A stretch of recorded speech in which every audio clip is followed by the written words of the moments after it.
Hi all, welcome back to my channel Sirisha's world. ఈరోజు recipe అండి, కృష్ణాష్టమి వస్తుంది కదా, కృష్ణయ్యకి ఎంతో ఇష్టమైన పోహా లడ్డు అండి. అటుకులతో లడ్డూలు అయితే చేశాను. దీనికోసం నేను ముందుగా ఒక బౌల్ అయితే తీసుకున్నాను.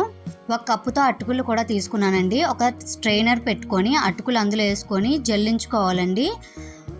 జల్లించుకుంటే అందులో ఉన్న వేస్ట్ పార్టికల్స్ చిన్న చిన్నవన్నీ కూడా వచ్చేస్తాయి. జల్లించుకున్న వాటిని పక్కన పెట్టేసుకోవాలండి.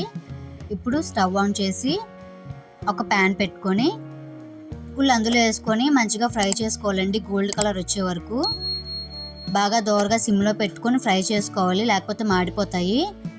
సిమ్లో పెట్టుకొని ఇలా గోల్డెన్ బ్రౌన్ కలర్ వచ్చే వరకు వేయించుకోవాలి.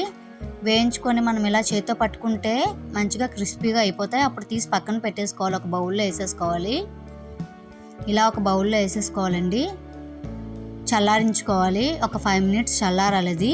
ఇప్పుడు అదే ప్యాన్లో నేను 1/2 cup ఎండు కొబ్బరి అయితే తీసుకున్నానండి. మీరు కావాలంటే పచ్చి కొబ్బరి కూడా తీసుకోవచ్చు. టేస్ట్ అయితే చాలా బాగుంటుంది ఎండు కొబ్బరి తీసుకుంటే.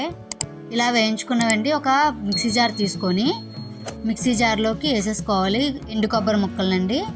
వేయించుకొని ఇందులోనే ఒక 2 ఇలాచీ వేసుకుంటే ఫ్లేవర్ చాలా బాగుంటుంది. ఇలా మిక్సీ బాగా గ్రైండ్ చేసాక ఆ గ్రైండ్ను ఒక ప్లేట్లోకి తీసేసుకోవాలండి. ఇప్పుడు అదే మిక్సీ దాంట్లో పక్కన పెట్టుకున్నాం కదండి, అటుకులు కూడా వేసుకొని బరకగా గ్రైండ్ వేసుకొని ఇది కూడా ఇందులో వేసేసుకోవాలండి. ఇప్పుడు ఇది ఇలా 2 బాగా మిక్స్ చేయాలి. ఇలా మిక్స్ చేసిన తర్వాత ఇలా చిన్న చిన్న మధ్యలో ఉండలు ఏమైనా ఉంటే కొబ్బరి కూర అది బాగా నలగకపోతే అవన్నీ తీసేసుకోవాలండి. ఇప్పుడు ఒక ప్యాన్ పెట్టుకొని కొద్దిగా గీ యాడ్ చేసుకొని జీడిపప్పు వేసుకోవాలండి. నెయ్యి జీడిపప్పు ఈ లడ్డూల్లోకి చాలా బాగుంటుందండి ఫ్లేవర్ అనేది. కొద్దిగా నెయ్యి ఎక్కువ వేసుకుంటే బాగుంటుంది. అవి బాగా ఫ్రై అయిపోయాక ఇప్పుడు మనం పక్కన పెట్టుకున్న మిశ్రమంలో వేసి కొద్దిగా బాగా కలుపుకోవాలి మొత్తం మిశ్రమం అంతా. ఇదంతా బాగా నెయ్యి ఇలా ఉండలా అయ్యేలాగా చూసుకోవాలండి.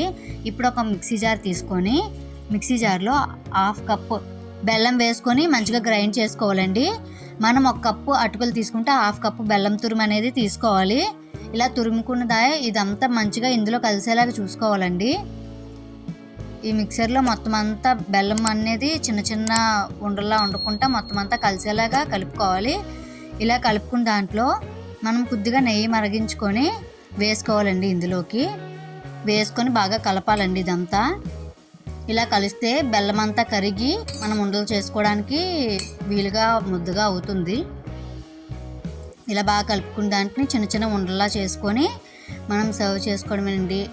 కృష్ణయ్యకి ఎంతో ఇష్టమైన అటుకుల లడ్డూలు అయితే రెడీ అయిపోయండి.